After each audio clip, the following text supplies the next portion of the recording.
Hello नमस्कार, मैं Yashwant sir MST math class में आप सबका स्वागत करता हूं।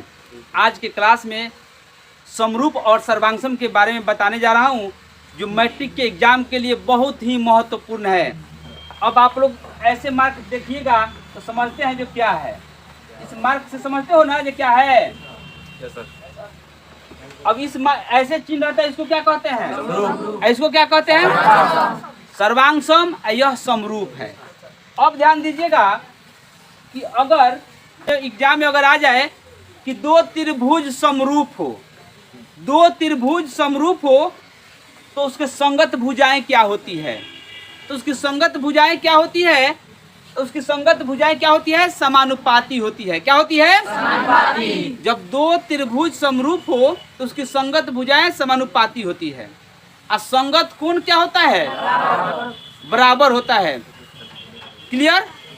सर्वांगसम रहेगा तब ध्यान दीजिएगा, संगत कोण तो बराबर होगा, इसमें संगत भुजा भी बराबर होता है। अब समरूप और सर्वांगसम में आपको अंतर दिखाई दे देगा, यानी कहने का मतलब जो सर्वांगसम होगा वो समरूप भी होता है। जो सर्वांगसम होता है वह समरूप भी होता है, लेकिन जो समरूप होता है वह सर्वांगसम नहीं होता है।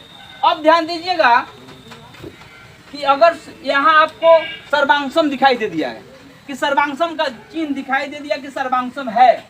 अगर त्रिभुज, जैसे मान लीजिए कि एक उदाहरण देकर समझा रहे हैं कि ए बी सी सर्वांगसम हो जाएगा त्रिभुज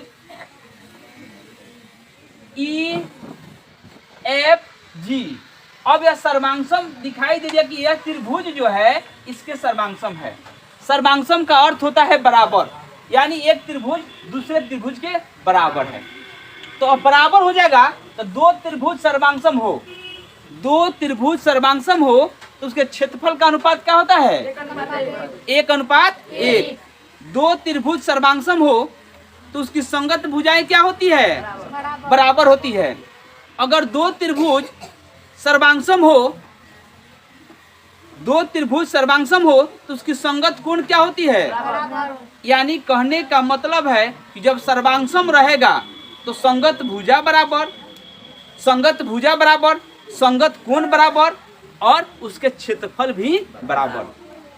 अब ध्यान दीजिएगा समरूप पर संगत कोण बराबर होता है और संगत भुजा जो होता है क्या होता है?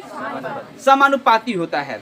अब ध्यान रखना है कि अगर दो त्रिभुज, इस तरह का प्रश्न अगर आपके एग्जाम में आता है कि दो समरूप त्रिभुज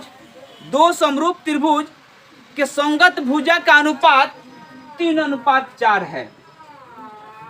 संगत भुजा का अनुपात यानी संगत भुजा का अनुपात 3:4 है, तो उसके परिमाप का अनुपात क्या होगा?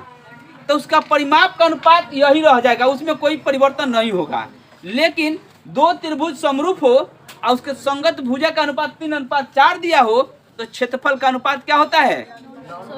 यानी संगत भुजा के वर्ग के अनुपात के बराबर होता है। तो वर्ग करते हैं तो यानी 3 का स्क्वायर करेंगे, वर्ग करेंगे तो क्या होगा? 9 और 4 का वर्ग करेंगे तो 16।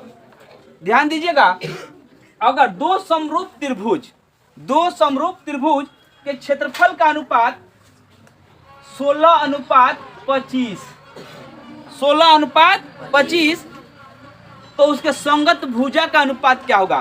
तो ध्यान देना है, अगर दो समरूप त्रिभुज के क्षेत्रफल का अनुपात दे दिया है तो संगत भुजा के अनुपात के लिए क्या होता है? उसके वर्गमूल होता है, उसके वर्गमूल के अनुपात के बराबर होता है।